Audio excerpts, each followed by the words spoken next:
Hello. आज की कहानी है एक ऐसे होटल की जहां कमरा नंबर 307 में ठहरने वाला कोई भी इंसान सुबह तक जिंदा नहीं बच सका। और इस कहानी का मुख्य किरदार है मोहन। सफ़र की शुरुआत।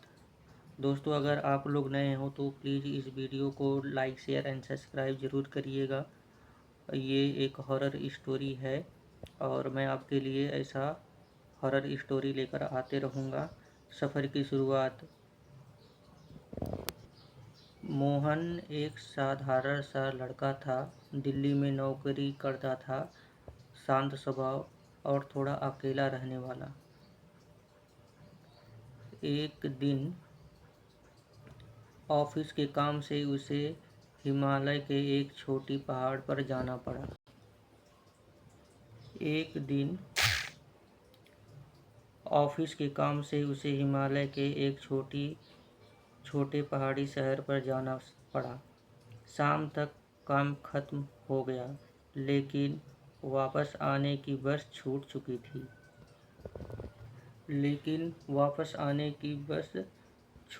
थी।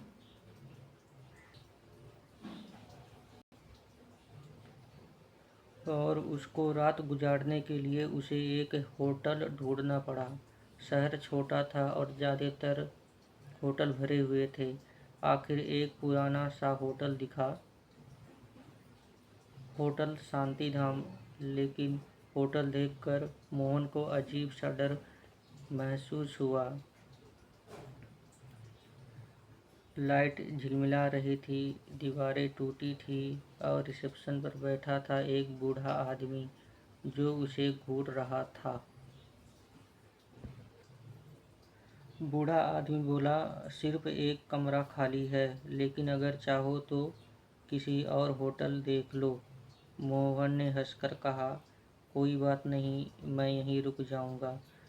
बूढ़े आदमी से चाबी दी और अजीब आवाज़ में बोला, दरवाज़ा मत खोलना। मोहन ने हंस दिया और उसे लगा यह सिर्फ एक मजाक है। वो तीसरी मंजिल पर पहुंचा। पूरा कॉरिडोर खाली था और बहुत ठंड लग रही थी। जैसे कि बूढ़ा आदमी पहले ही बोला था कि दरवाज़ा रात को मत खोलना। मोहन अंदर गया। कमरा साफ था, लेकिन अजीब सी बदबू आ रही थी, जैसे बहुत पुराना और सड़ा हुआ। मोहन सोने ही वाला था, तभी उसे लगा कमरे के बाहर कोई धीरे धीरे चल रहा था। ठक ठक ठक। मोहन ने दरवाज़ा की तरफ देखा, लेकिन आवाज़ बंद हो गई। तो दोस्तों, अगर आपने अभी तक मेरा चैनल सब्सक्राइब नहीं किए हैं तो प्लीज़ इसे लाइक शेयर एंड सब्सक्राइब ज़रूर करिए। और मैं आपके लिए ऐसा वीडियो लाते रहूँगा। उसने सोचा शायद कोई और गेस्ट होगा, फिर और लौट गया। कुछ देर बाद दरवाजे पर दस्तक हुई। ठक ठक ठक। मोहन ने पूछा, कौन? कोई आवाज़ नहीं। मोहन को लगा कि बाहर कोई है, लेकिन वहाँ से कोई आवाज़ नहीं आ रही थी। तो मोहन और डरने लग गया कि आखिर क्या है जो ऐसा आवाज़ आ रहा है। मोहन को थोड़ा भूत जैसा कुछ एहसास हुआ, लेकिन अभी मोहन को कुछ दिखाई नहीं दे रहा था। अब मोहन थोड़ा डरने लगा।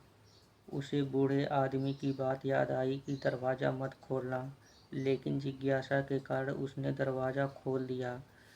बाहर कोई नहीं था, सिर्फ लंबा खाली कॉरिडोर और झिलमिलाती लाइट। शीशे में दिखी परछाई। तभी उसकी नज़र कमरे के आईने पर पड़ी। तभी मोहन ने अचानक से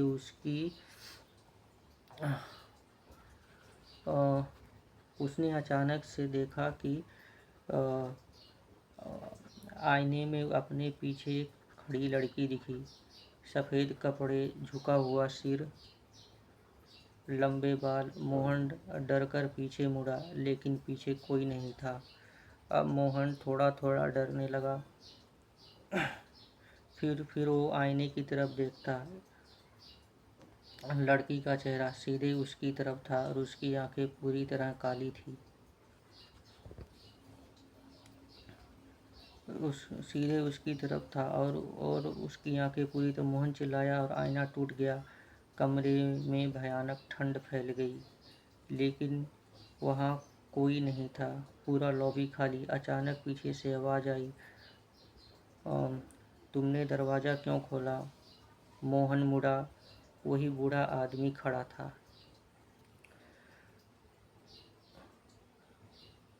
वहीं पर बूढ़ा आदमी खड़ा था जो उसने मोहन को चाबी दिया था और बताया था कि दरवाज़ा मत खोलना। इस कमरे में एक लड़की ने आत्महत्या की थी। जिसने भी दरवाज़ा खोला वह सुबह तक नहीं बच पाया। मोहन डर गया। उसने कहा, मुझे अभी जाना है। बूढ़ा धीरे से मुस्कुराया और बोला, बहुत देर हो चुकी है। मोहन वापस कमरे से भागा। दरवाज़ा अपने आप बंद हो गया था। लाइट बंद हो गई थी। कमरे में वह लड़की धीरे धीरे उसकी तरफ बढ़ती हुई आई। वह लड़की धीरे धीरे बढ़ती हुई आई। मोहन चिल्लाया, लेकिन आवाज़ बाहर नहीं गई। लड़की ने उसे अपने सामने आकर रुकी और फुसफुसाई, अब तुम यहीं रुकोगे। पुलिस होटल पहुंची। कमरा नंबर 307 के अंदर मोहन की लाश मिली। पुलिस अगले सुबह जैसे ही उस होटल में पहुंची, मोहन की लाश मिली।